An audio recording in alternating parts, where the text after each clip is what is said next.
DA से लेकर नई सैलरी तक 8वें वेतन आयोग को लेकर बड़ी उम्मीदें। बजट में क्या दिखेगी आगे की राह का संकेत, क्या है कर्मचारियों के लिए बड़ी खबर। देश भर में 1 करोड़ से ज्यादा कर्मचारी और पेंशनर्स ये जानना चाहते हैं कि क्या बजट में उनके लिए कोई बड़ा संकेत मिलेगा।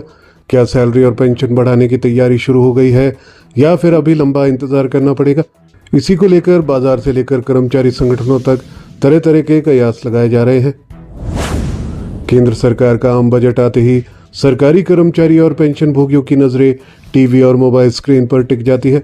वजह साफ है, वेतन भत्ते और भविष्य की योजनाओं से जुड़ी हर छोटी बात उनकी जिंदगी पर सीधा असर डालती है। इस बार चर्चा इसलिए और तेज है क्योंकि 8वें वेतन आयोग का गठन कुछ महीने पहले हो चुका है। अब कर्मचारियों को उम्मीद है बजट में भी कर्मचारियों को 8वें वेतन आयोग को लेकर और टैक्स डिडक्शंस को लेकर कोई नई खबर आ सकती है। देश भर में 1 करोड़ से ज्यादा कर्मचारी और पेंशनर्स ये जानना चाहते हैं कि क्या बजट में उनके लिए कोई बड़ा संकेत मिलेगा। क्या सैलरी और पेंशन बढ़ाने की तैयारी शुरू हो गई है या फिर अभी लंबा इंतजार करना पड़ेगा।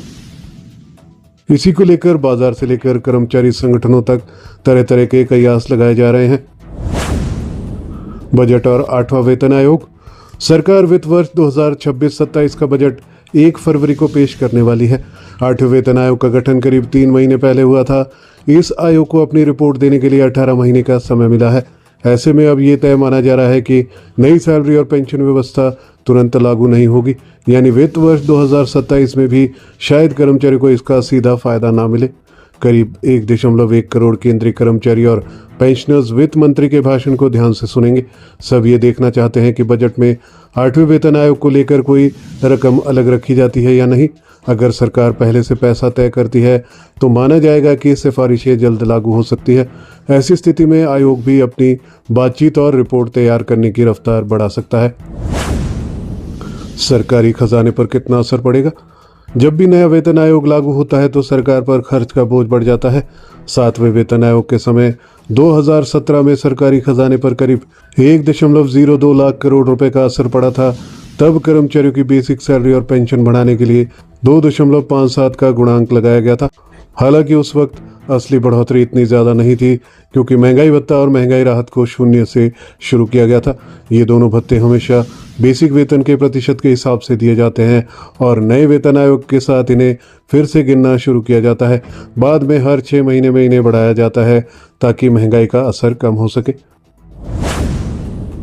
इस बार बढ़ोतरी क्यों ज़्यादा हो सकती है। 8वें वेतन आयोग के मामले में भले ही गुणांक थोड़ा कम रखा जाए, फिर भी कर्मचारियों को अच्छी बढ़ोतरी मिल सकती है। वजह यह है कि इस समय डीए और डीआर की दर 7वें वेतन आयोग के आखिरी दौर की तुलना में काफ़ी कम है।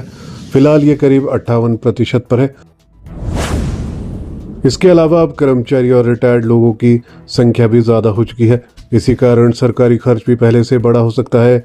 Brokerage firm Kotak institutional equities का अनुमान है कि 8वें वेतन आयोग से सरकार पर कुल बोझ 2.4 लाख करोड़ से 3.2 लाख करोड़ रुपए तक जा सकता है। आगे क्या देखना है जरूरी। फिलहाल सभी की नज़र इस बात पर है कि बजट में सरकार कोई संकेत देती है या नहीं।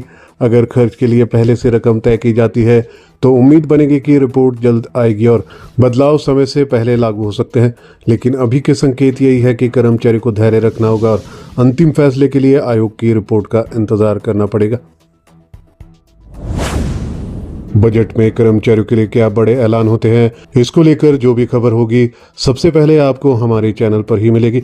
इसलिए अगर आपने अभी तक हमारे चैनल को सब्सक्राइब नहीं किया है तो ज़रूर कर ले और सबसे पहले नोटिफिकेशंस पाने के लिए बेल आइकन को भी प्रेस कर दें।